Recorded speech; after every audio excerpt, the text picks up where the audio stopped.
The essence of the play.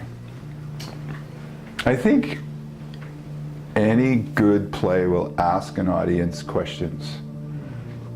So I may not answer the question directly, but this play, the essence is asking the audience, is fear stronger than love? What's the power of male vulnerability?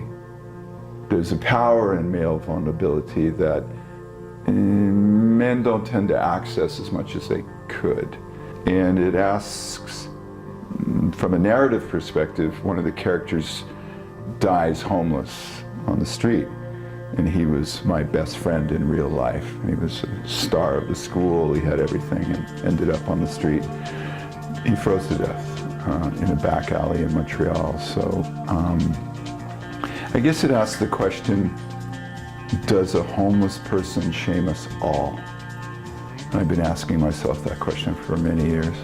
Done a lot of work with homeless and people who have struggled with trying to understand kind of the darker aspects within themselves and to bring light and space and stillness so that they can see and allow shifts to happen that bring them a more easeful and peaceful and balanced life.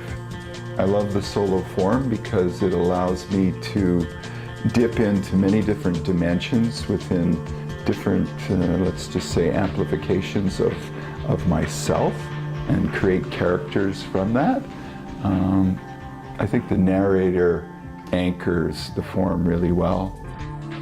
It's a place where this particular narrator is very benevolent, loving, easygoing, so that, because the play's pretty intense. It's funny, but it's quite intense. First and foremost, I'm a poet. I'm probably more of a writer than an actor, and at the same time I've been working with the craft and studying for a long time, so I'm learning, I'm enjoying it, I'm playing with it, it's a lot of fun. I love being with audiences in different characters, so it's enjoyable.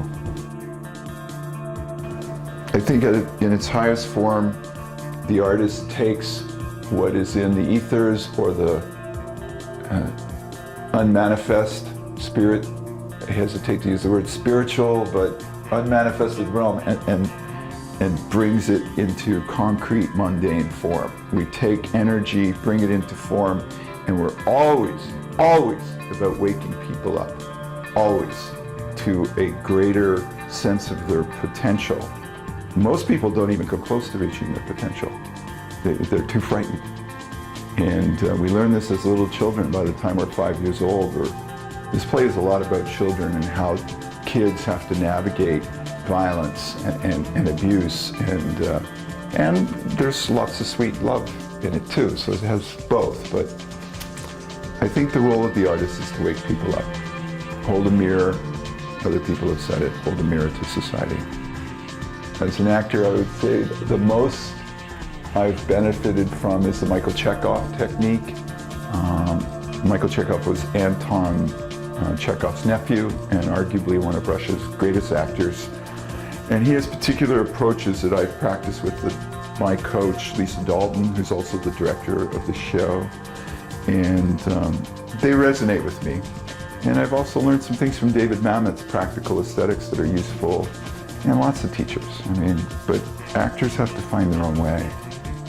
There's this great line from a Persian poet, what's the only gift you can give God? And it is our increasing awareness.